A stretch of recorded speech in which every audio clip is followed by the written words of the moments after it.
Welcome to What is Going On for new thought from the edge of Om.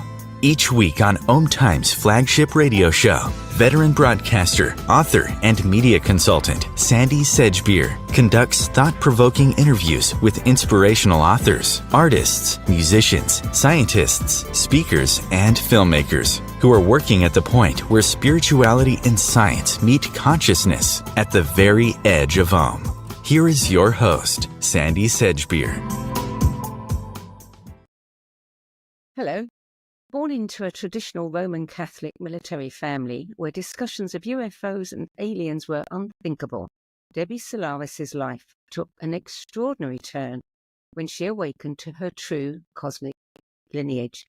Now an interdimensional traveler, galactic historian, and Ascension coach, she's become a beacon for those seeking to uncover their cosmic origins, reconnect with their star lineages, rediscover their soul's gifts and missions, and embrace their inner light and divine selves. Debbie Solaris, welcome. Thank you for having me. It's been... So a little bit about your background. You had ordinary childhood. You spent your formative years travelling Europe and Australia with your military family. Several years active duty in the military, earned a bachelor's degree in science, worked in the environmental field as a civilian, all with not a smidgen of knowledge or interest in extraterrestrials. No, none whatsoever. You pretty much got it down to 2 sentences there. I'm impressed. But so what happened to change that? well, I had my own experience. I had a very extraordinary experience in 2012, which completely changed my life.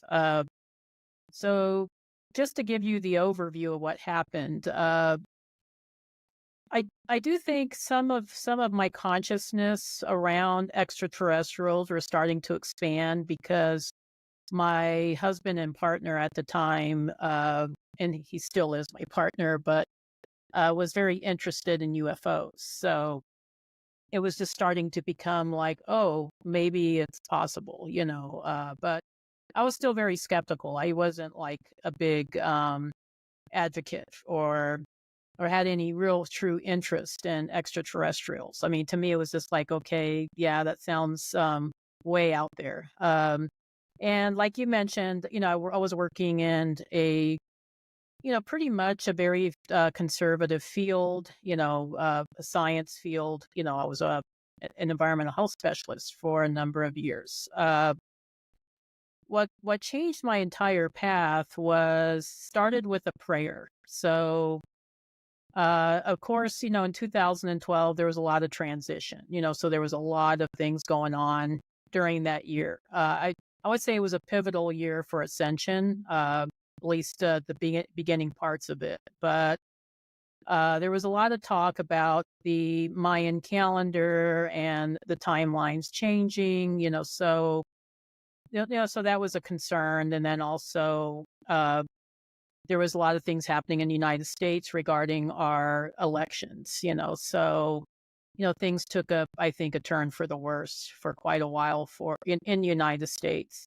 So I was, understandably concerned, and I was concerned about the environment. I was concerned about extinction of entire animal species, since I, have an environmental background. So I sent out a prayer one night to the universe. I just asked for assistance for planet Earth. I felt like we really needed help here. And I was sending this prayer out to any higher dimensional being that would care to listen, so, said the prayer, forgot about it. 2 weeks had passed by. This was in May of that year. And then in later that month, I had a extraordinary experience where I was sleeping, or I fell asleep. But when I came to a certain consciousness, I was in a different reality. And it wasn't a dream because I've had lots of dreams, and dreams are usually fairly vague, even the more lucid ones. And this seemed very crystal clear. It was like a really different experience. So I was looking around this the space, and it looked like an extraterrestrial craft. I mean, I had read enough articles to kind of understand what one might have looked like, but this craft was different. It wasn't metallic. It didn't look like it was geoengineered or reversed engineered or anything like that. It was not made of materials I've ever seen. It was mostly light and plasma-like materials. And I had encounters with extraterrestrial beings. And I do believe I had what was called an out-of-body experience, where my consciousness was on board this craft, but maybe my physical body wasn't. But when I looked at myself, when I was on board this craft, it was, I looked like myself. I mean, I didn't look like different or anything like that. I did encounter initially 4 or 5 extraterrestrial beings. The ship itself almost seemed sentient, like it had its own consciousness. It was leading me to a certain space within the ship. And so I just kind of followed along, and I found myself in this large room, and there was, I would say, about 5 extraterrestrial beings waiting for me there. And I knew they were extraterrestrial because I've never seen beings like that. They didn't look like anything from human, and they did not look like gray aliens or anything that, you might read about in UFO articles. So I was able to communicate with these beings through telepathy. So I would try to answer questions about I was trying to come up with questions basically about, just the general questions like, what is this? Where am I? What's going on? And before I could even finish the question in my head, these beings were answering me through telepathy. They told me they were from a star system called Arcturus in the Bootes constellation. It's not terribly far from Earth. It's like 37 light years. And they showed me on a holographic device within this room that we were in. So we were within this globe that had this hologram that they showed me where this place was located. And they told me that the reason why they had brought me on board, because I was like, I'm nobody special, why me? I'm not, I would be the least likeliest person, to be brought on board a starship. But they told me it was because they heard my prayer. And so they felt like I was ready to take on my mission. And I was kind of weird. It was like, what mission? Like what the heck? So these beings basically told me that I was actually a soul that originated from their star system, that I was part of their soul group or their star family, which amazed me because I thought I was all, just human. I didn't think I had any extraterrestrial connections whatsoever. It was kind of an extraordinary experience in that I asked a lot of questions about what was going on Earth. They tried to answer it, I think, as simply as they possibly could. They kept telling me that everything here on Earth is an illusion, especially in the 3D reality, that it's a false matrix construct, and that we had chosen to play a part, kind of almost like a video game in a way. But so there's, a light side and a dark side, and, we're all playing these roles as, human in our human avatar. And they answered a lot of questions also about just what is government, what is religion, and, our societal constructs here on Earth. And then they allowed me to, they showed me around the ship a little bit, and they allowed me to kind of wander off on my own on board the ship, where I encountered other beings that were not Arcturians. These beings were also humanoid to a certain extent, but they were different species. So like Pleiadian, Syrians, those types of things. And it was weird. I could kind of tell, like, oh yeah, that looks like a Syrian. That looks like a Pleiadian. And so I was in the middle of the ship, in the atrium part of the ship, and there was hundreds of these beings that, they all looked kind of different. And I had some encounters with some of them. And then the next thing I knew, I woke up and I was back in my bed. This was in 2012. I had a second experience in December of the same year, same ship, same beings. I had mostly encounters with a couple of Pleiadian beings. So the first visit was mostly Arcturians. The second visit was with a couple of Pleiadian beings. And then the second visit wasn't quite as long, or didn't last as long as the first one. But they shared some personal information regarding, I think, just some individuals that were within my inner circle. And then particularly my father. My father committed suicide a few years ago. So they were just giving me some information about that. And then it was the same thing. I came back and it was back in my bed, and that was it. So when you have those types of experiences, especially after the first one, I knew something extraordinary had happened. I just knew at that point that, hey, something really strange just happened. And of course, the first person I told was my husband. He didn't believe me. He thought I was having a weird dream. But so my husband had, he just was telling me, maybe it was just a dream. And I said, no, it was too real. It was just that, the details were really sharp, and I don't think it was a dream. And I noticed after the first experience, and even after the second experience, that my extrasensory perception, if you want to call it that, just really expanded. It just, enhanced, where I was seeing UFOs all the time in the sky. I was starting to see auras around things. I was downloading information about galactic events just in my head, like all of a sudden I had knew this information. And initially I thought I was going crazy, so I thought, okay, this isn't,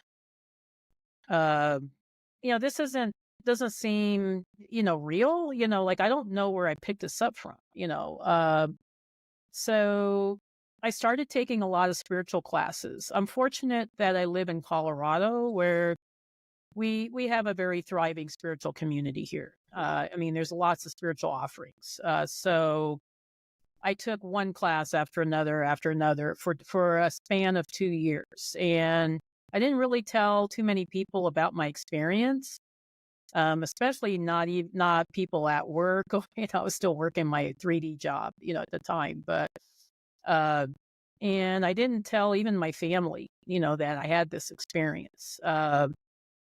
I did do a lot of research, so I started reading a lot of books.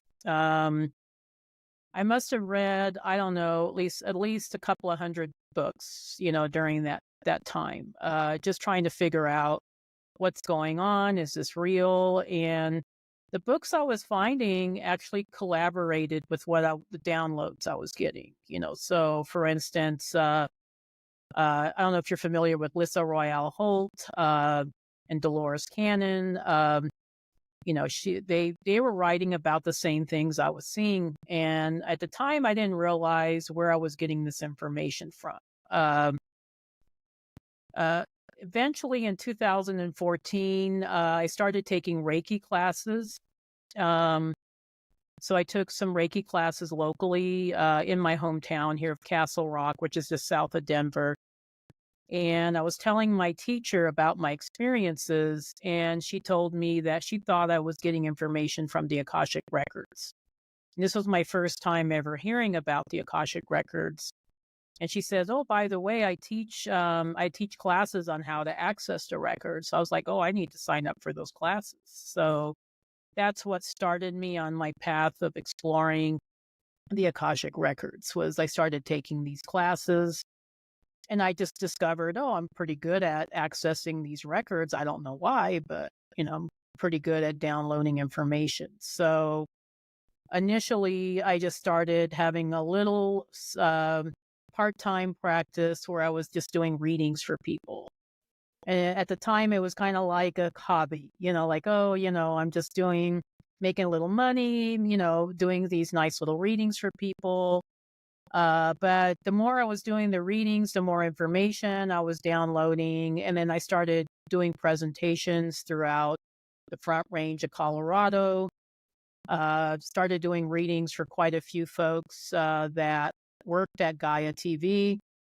And that's how I got my first interview on Gaia, was because they started to get to know me and my work. And they thought, yeah, we need to get her on the show, So, so that's pretty much how this became like a full-time thing, So, I did retire from my 3D job, or my day job, if you want to call it that, in 2019 to pursue this, full time. So, and I guess the rest. An absolutely beautiful website. I look at those images there, and I'm sure I'm not the first person who said it. They are very compelling, very attractive. Who created those images? I hired an artist to do some AI work using my descriptions of these beings. And he did a very nice job. I would say the majority of the images are really close to how I was seeing these beings and how I describe them, when I do readings for people. So, and the whole point of creating that section in my website is to give people like a place to go where they can get information on these extraterrestrial beings just in one spot, So, because I noticed, when I was doing my own research, throughout the years, I'd have to go to this website to read about Pleiadians, and then I'd have to go to this other website to read about Arcturians, and then maybe I'd pick up a piece of information here and a piece of information there. And I wanted something a little bit more comprehensive, that was more altogether. So, so the website was the first part of that. And eventually, as I get time, I'll expand and add some more species of beings. But I do want to work on a book. So we're working on a book this year. So people can have all this information in a book. The information, I mean, there's information that some of us have read in other places, but there's a lot of information that we've never seen. Mm-hmm. I was struck by one of the things that, you said that there is the galactic history has been hidden from humanity for thousands of years. Now, I know that it's been said, and I've seen it in a few places, that many of the wars in the Middle East have a covert purpose to find and steal or destroy ancient texts and tablets holding information.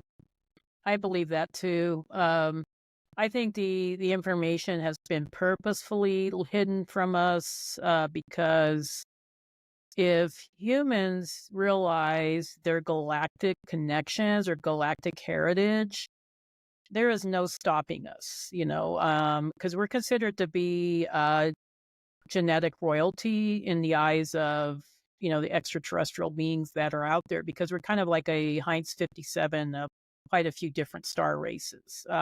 So we kind of got the best and the worst of all the DNA that's been, contributed to the human genome. But yes, I do believe that it was purposeful. That was why during the Council of Nicaea, back in the early before the fall of Rome, certain books were taken out of the Bible because they did not want us to discover that, we're greater than what they wanted us to believe, so pretty much the message that we get, when we're growing up, I know this was the case with me, because I was born in the early 60s, and we were taught that you're just a human, you just have one lifetime. There's no such thing as reincarnation. Jesus is your savior, So, the only, and you have to go through, I was, raised Roman Catholic, as you were mentioning before. So, you have to go through a priest, to get your, sins wiped out, So, Right. Well, and, it's like, there's no hope for you. You're just a human. yeah. All you can hope for is maybe have a nice life with, a job and a family, and and that's it, so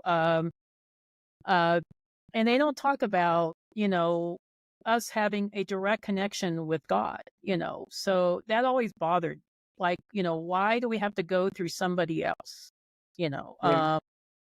and I think this is the starseed aspect of me that was always asking questions, even as a kid, like, why are things the way they are? Doesn't make sense, So when I did have that visit with the, Arcturians, they explained a lot of that. It's like, wow, yeah, that makes sense. Yeah, this is just a human construct. It's not even real. It's just something that a bunch of humans that want to control the masses created. So yeah, absolutely, you're right on target. With what you said about some of the conflicts in the Middle East. And that's why it's been so ongoing for thousands and thousands and thousands of years, and it never stops. And some of these groups are hell-bent on destroying ancient tombs and artifacts because they do not want us to get our hands on that information. Yeah. I don't That's why. remember where I heard it, but I remember a story that somebody told me, and would have been somebody who I would believe, someone with credentials, Mhm. about somebody who was in the military that told them that they were sent at short notice to certain places, Iran, Iraq, etc. And they thought when they were deployed there, they thought it was because they were to fight. They weren't. Their job was to get all of this material from a particular site and ship it back to America, pack it up, ship it. And this guy said, there were ancient books, there was all kinds of tablets, all kinds of stuff. So I think, we've heard this for years since the First and Second World Wars. Definitely. Yeah, That definitely. was a gathering of, all of the material. Who knows where it's going? On your website, you give some wonderful descriptions of the different kinds of races and the origin story. Could you just briefly, give us an overview of the origin story and how we got to be here? Yeah. I'll have to give the super abridged version because it's a long story. But so basically, humanity as we know it, or the humanoid races, were created in the Lyra system, at least in our universe. So the Adam Karman form, so the two arms, the two legs, that's a form that I think is dispersed throughout multiple universes. So it seems to work, so that's why we all kind of look somewhat similar, so, even the extraterrestrial beings, there are non-humanoid extraterrestrial beings out there, but I'm specifically focusing on the humanoid races. So the humanoid races, basically, so everything started in Andromeda Galaxy. So the Milky Way was created to be kind of the backdrop of our separation from Source. So each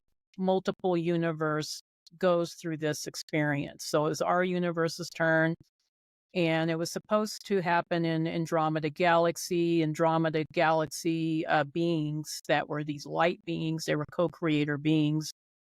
created this alternate galaxy called the Milky Way. So the Milky Way separated from Andromeda Galaxy. There was a portal that was created called the Antares Stargate, where it was a portal between these two galaxies. Now, Antares is in the Scorpio constellation, and Galactic Center is actually located in our galaxy between Scorpio and Sagittarius. I think the exact location is 28 degrees Sagittarius. Now, there was galactic councils that were deciding, okay, how we're going to play out this experience, of separating from source. And so they decided to create physical life in the Lyra system. So Lyra is a very small constellation, only has 13 stars. And they used that location because it was fairly close to Galactic Center, and also because it had the conditions that were very favorable for human and sentient life. So even today, some of the exoplanets that are considered to be inhabitable in our galaxy, quite a few of them are located in Lyra. So this is a scientific fact. So the co-creator beings, some people call them the Elohim or the Watchers, or whatever you want to call them. The co-creators created physicality in Lyra, and they had beautiful paradise planets. They existed there for thousands and thousands of years. In complete paradise. So I think this is where some of our stories about the Garden of Eden came from. I see a lot of correlations between the Garden of Eden story and what happened in Lyra. So there was these beautiful beings that were created there, and they created not just one, but two human races. So there was the blue-skinned Vega race. So the Vega is a star in the Lyra constellation. It's also known as Alpha Lyrae. It's actually a major star system. So these beings were more the representation of Mother Goddess consciousness. Now, the white Lyrans were created in the other star systems in Lyra and in their planets, and they were more the representation of Father God consciousness. So this is just the basic template of source consciousness. So these beings coexisted with each other, for thousands of years. Everything kind of came to a head when there was another constellation called Draco. So here's Lyra, and here's Draco. Draco is right next door to Lyra. There was reptilian beings that that lived in this Draco system, and these were beings that were service to self. They just wanted to conquer other systems for their own purposes. So these beings decided they wanted to conquer Lyra because of its resources. It had beautiful paradise planets with multiple resources. So they ambushed the Lyran planets. Lyra and Draco went into a big war. And obviously the Draconians had much better technology. They had technology for billions of years. Whereas the Lyrans were kind of new to technology. So obviously the Lyrans lost a war, so a lot of the planets got wiped out. I would say about 5 planets, I think, got wiped out. They got annihilated. I think they say that 50 million Lyrans lost their lives. This is according to Lissa Royale Holt. And this is something I saw in the records too. And then the survivors of the wars just dispersed out into different systems throughout the galaxy. So this is why we have different races of beings. So we have, beings that live in Sirius. We have beings that live in the Pleiades. We have beings throughout. So there are some exceptions. The Arcturians were their own consciousness. They weren't really descendants of Lyran refugees. unlike a lot of the other races. And there's, exceptions in Andromeda constellation. They had some species of beings there, and Sirius B that were not necessarily descendants of Lyran refugees. But I would say a lot of the humanoid races, including those of us here on Earth, were descendants of those refugees. There was even quite a few of them that ended up on Earth. So just kind of making the story a little faster here. There was quite a bit of settlements in Orion. So Orion is a huge constellation. When you look in the sky, you can always find Orion. It's big. A lot of people see the belt stars. So I call Orion the melting pot of the galaxy because there was a lot of different species of beings that were settling there after the wars.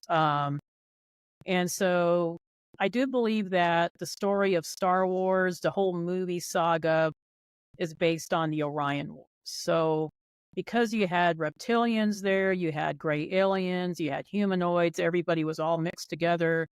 There was a lot of fights and conflicts over territory, and there was actually a reptilian empire, that was trying to take over everything, just like they did in Lyra. And so there was a lot of wars. So there was a resistance group in the belt stars that were trying to fight for sovereignty.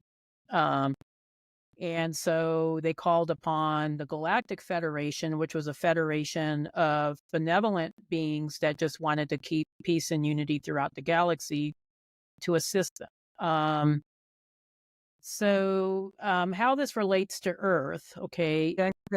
Go to break, but I want you to hold that thought. I mean, because what we all want to know ultimately is, how does that relate to us? Okay. You're listening to What Is Going On. I'm Sandie Sedgbeer, and my guest today is ET contactee, interdimensional traveller, galactic historian, and Ascension coach Debbie Solaris, who, after a fateful ET contact experience, awakened to her true star lineage and higher calling, which is to be a conduit for galactic wisdom, sharing transformative insights that have the power to enlighten individuals about their divine essence and cosmic ancestry.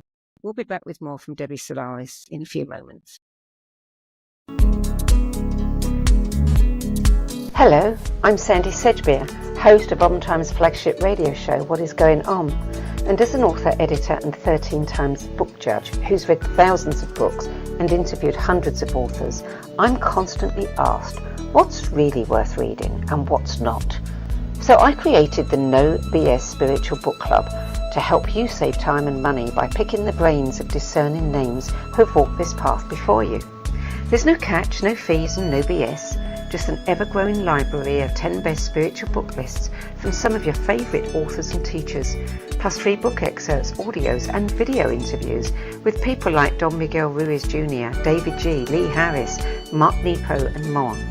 From well-known classics to hidden gems you've never heard of, it's the only no BS guide to the best spiritual books to enlighten your journey of self-discovery. So why not join the club? Get inspired and save money at the nobsspiritualbookclub.com. Imagine becoming a super influencer. Reinvent yourself, invest in your brand, and then manifest your success with a robust spheric approach. Times Media and Broadcasting offers a unique and multifaceted way to become the spiritual and conscious influencer you deserve to be by putting your message across our powerful platform with its proven record of integrity and excellence. Through our produced shows, Times offers the opportunity to become a social media TV personality, a radio show host, an Times magazine columnist, and a syndicated podcaster, all in one shot. By live streaming your show on Times TV and broadcasting it across the extensive Times radio and TV networks, you become more than a host. You become an ambassador and a force for positive change. Times. Open yourself to the possibilities. Everything that we do, we can do in a contemplative manner. Through the art of contemplation, you can use the gene keys in a really powerful way. Gene Keys is basically the code book of life. In the Gene Keys, the book is made up of these 3 levels: shadows, gifts, and cities. And the journey is through those 3 levels, kind of unpicking of the shadow states, the releasing of the gifts, and then the embodying of this higher consciousness called the Siddhi. And the Siddhis are very exalted words. And it's not like we kind of suddenly are all these exalted Christ-like beings, but we have flashes and illuminations along the journey. And the more we get stuck into the journey, the more illumination comes to us, because the more we're releasing the light from in these codes inside our DNA. So all those revelations are inside us. So the contemplative way is the inner way.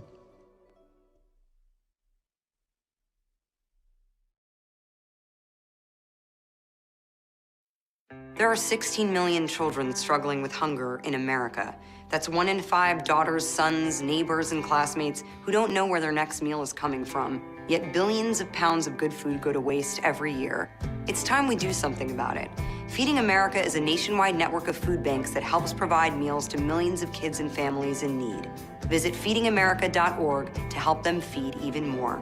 Together, we can solve hunger. Together, we're feeding America. Welcome back. Debbie Solaris, please continue. Okay, so we were at the most interesting point where, so how does the Orion Wars relate to Earth? Okay, so the Orion Wars lasted for millions of years, and eventually the light, the Federation of Light, and also the resistance fighters did achieve unity consciousness throughout the Orion system. So there was, pretty much a merging of all these groups. However, there were some of the factions from the Empire that did not want to merge. They did not want to give up their control. So they were looking for new places to conquer. And they were looking at specifically our solar system, here on, here with our sun and our planets. Initially, they did colonize Mars and a planet called Maldek, which used to be located between Jupiter and Mars. So they were starting to have settlements in these systems or these planets. Because there was so many dark factions in Maldek went into a civil war and they destroyed their own planet. So a lot of these souls from Maldek ended up incarnating on Earth. So these were dark factions that were either coming to Earth or through way of Mars and Maldek came to Earth later. But so these were factions that basically wanted to find new systems to conquer.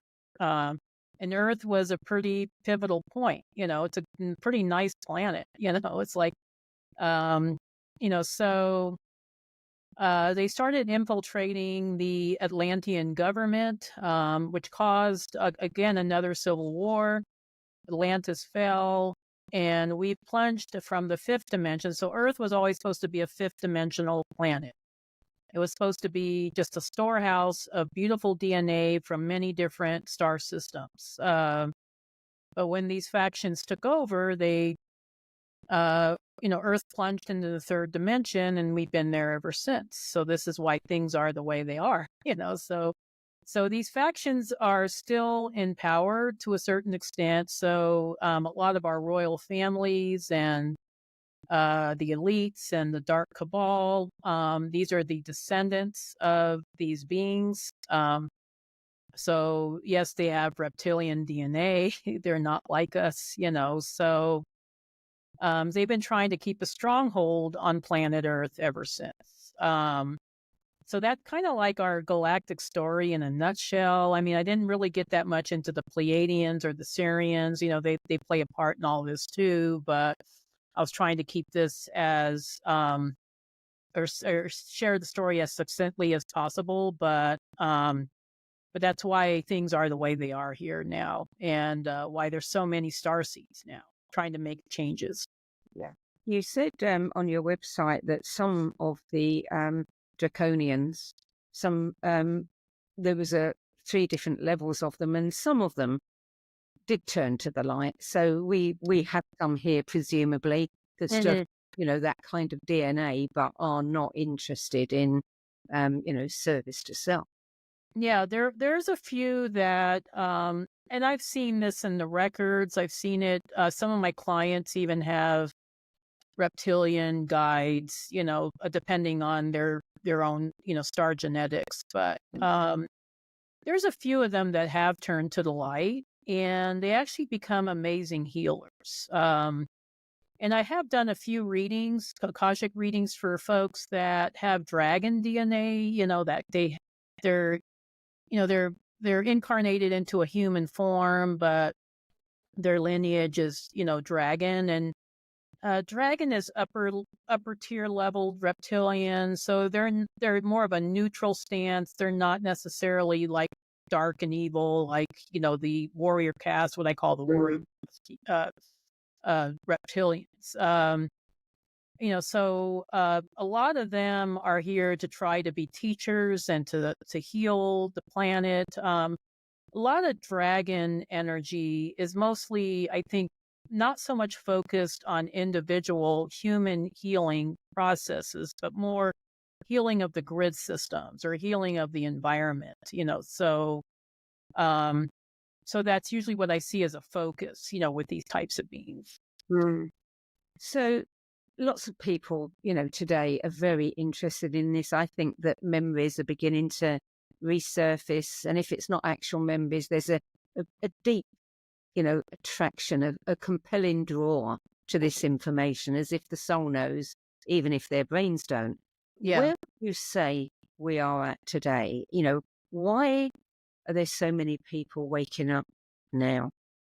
Well, I think this goes back to what Dolores Cannon shared in her book, The 3 Waves of Volunteers in New Earth, which is one of the books we're going to talk about in your other series. But so she talks about how ever since World War II, there's been this huge influx of starseeds.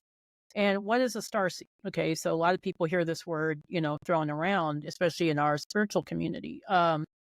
So my definition of a starseed is somebody that's having a human incarnation here on Earth, but their soul is much older than Earth. So their soul originated from another star system, or another galaxy, or another universe sometimes, or even another reality. And so basically what happened, and this was something I saw on the Akashic records, was there was a big Galactic Council meeting. I think it was in Andromeda constellation. It was part of the Andromeda Council. So they were deciding, okay, or they were looking at, how are we doing on our overall evolution in this galaxy? And everybody was looking at Earth. So like, okay, we're doing pretty good with Orion. Orion's getting back on track, but Earth is still stuck in the 3rd dimension. So if Earth isn't able to ascend, the rest of the galaxy can't ascend any further. Okay, so this is why they're so interested in Earth. And they were concerned because there was not just 1, but 2 world wars. And the Second World War, there was atomic bombs that were, decimated Hiroshima, so they were concerned that Earth was going to blow itself up. And this was considered to be a living library for these extraterrestrial races. They donated so much DNA to this planet, they didn't want to see it get destroyed. So there was a lot of us, myself and a lot of other starseeds, and maybe even you too, that, we're all part of this, trying to expand consciousness on this planet. We decided to volunteer to be here, so that's why, hence the 3 waves of volunteers. Now, you and I are both first wavers, so we are part of the first wave generation of starseeds. So we were the teachers, the healers, the spiritual guides. We're not here to create old or break down old systems or create new systems. We're just here to start the process, now the generations that are coming after us, that's, the people that were born in the 70s and 80s, and then those that were born in the 90s and the 2000s, that's the second and the third wave. The second wave was more like the indigo children. So they were the rebellious ones. They were the ones that were really, questioning everything and, just really rebelling against the system. And then the kids that are coming in now, I call them kids, or some of them are adults now, but the younger generations, they're the system builders, so they're going to be the ones that are going to be creating the new Earth once we ascend. We are currently ascending, so I do believe that the planet is ascending, regardless of whether the humans are ascending. The planet is and is going to be ascending. I don't know if you've noticed this. You're in what, Australia or? No, I'm in England. Oh, you're in England. Okay, so so I don't know if you noticed it in Europe, but here in the United States, I know just here in Colorado, the sun looks different. It used to be yellow, now it's white, and everything is a lot more brilliant. Like, I'm looking at the sky. The sky is like a brilliant blue. There's like more layers of greens than we used to see. A lot sharper details. It's obvious that the frequencies are changing. So, and I think this is pretty much globally happening. To certain degrees. So.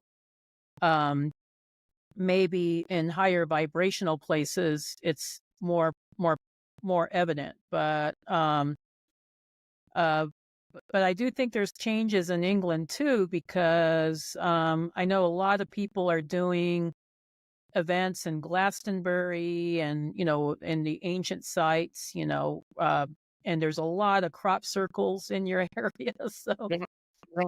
Yeah. So, I mean, so there's stuff happening there. And England, actually, this is something I saw in the records. I just want to bring attention to England because there were so many extraterrestrial colonies in England. And I saw this in the records. I was like, why were they so focused on England, And the reason for that is all the ley lines that were coming through in your particular location on planet Earth. And I do think at Glastonbury is like one of the Earth chakras, or so the extraterrestrial beings knew that there was like a special energy in your location. And so the races that I saw that were predominantly focused in your area were the Andromedans, which is really interesting because I see a lot of Andromedan DNA amongst, some of the British starseeds I do readings for. So there's and a lot of Lyran. So King Arthur was trying to bring back Avalon. Avalon originally was a Lyran planet, so so I don't think that's a coincidence. Okay. So No, sure. so there's a lot of energy that's happening in your area as well. And I do get a lot of awakened starseeds in England. So, yeah. For such a small country, I know that there's a lot going on. There is a lot going People on. can't see that and some that we can. Obviously, one of the first questions people must ask when they meet you is, how do I find out where I'm from? What do you say to them? I always say inherently, I think you always know, like you always, I think people get really disconnected from themselves. I know that sounds pretty basic, but I always tell them to meditate on it and to ask their guides. And usually, like if you hear the word Pleiades, does your heart like bring, happiness when you hear that word? Or if you hear Sirius, Sirius B, does it make you want to go back home? So I think intuitively we kind of know already. Of course, they can always come to someone like me or, other people for readings. But I honestly believe we know ourselves, it's so if somebody comes for instance, to me for a reading, it's usually because they just want confirmation. I think they already know they're a starseed. They already know the systems that they're connected with, but maybe they're just looking for external confirmation of that. And then what? I mean, what do people do once they know? Do they feel like, okay, now I know, what am I here to do? Must be the next thing. It's kind of like, I think if you have an Akashic reading, particularly, I guess, a Galactic Akashic reading, it acts as an activation. So at that point, people, I think it's just like a remembrance, like, oh, yeah, this is what I'm connected with. And this is why I am the way I am. I know when I discovered I was Arcturian, it's like, oh, that explains a lot, so I've noticed, throughout, doing thousands of these readings throughout the last decade or longer, that there are certain traits that are associated with certain star lineages. So for instance, Arcturians are really interested in technology. We like technology, but then also we're great healers. So and we tend to be introverts. So I mean, I'm an introvert. So and so when I find that out, I was like, oh yeah, that was why I worked in the IT field for a number of years, and why I was interested in science, and why I'm an introvert, so it's stuff like that that kind of starts making sense, like, oh yeah, that's why I am the way I am. And then it also gives you an insight into your mission, so what am I here to do? So if I'm a Pleiadian starseed, for instance, maybe I'm meant to work with animals. A lot of Pleiadian starseeds are very empathic and they love animals. A lot of them go into wellness careers, so I see a lot of Pleiadian starseeds that are dietitians or yoga instructors, or they teach or they work with Reiki, or they do hypnotherapy, so so there's certain trends with that. And so when I do a reading for someone, it gives me a clue once I figure out what their star system of origin is. Like, okay, these are probably the areas that you gravitate towards. And more often than not, they'll say, yes, how'd you know that? Because it's part of your star lineage. So yeah, it does give great insight. You train a lot of people to read the Akashic records so that they can help others, these questions. You also have a number of different webinars on your website. Two of them I'm sure people would be very interested in, which is the Mastering the Starseed Health webinar and the Rejuvenation one, the anti-aging webinar. Yeah, those are the two. Those two are really popular. That and the Discovering Your Star Origins. That's another real popular one. That was comprised of years of doing these readings. I kept seeing health trends with certain, star lineages. And I went through my own health recovery journey myself, which, maybe that's a conversation for another time. But I was always really interested in, okay, why am I seeing fibromyalgia amongst all these Lyran starseeds? So it's just comprised of years of doing this work. And I do offer that, and that's available just through the training page on my website. Anybody can go on there and just sign up for it. In the same way that, we inherit DNA from our parents, etc. And propensities for certain diseases and conditions, the same would apply with the different races that, Lyrans might have this particular weakness and Pleiadians something else.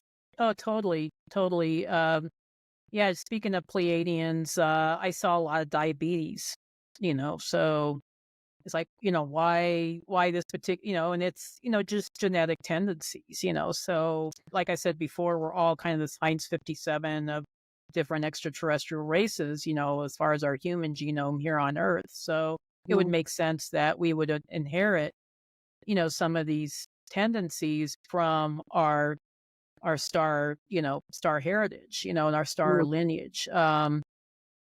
And as far as Akashic readings, I do offer a course once a year.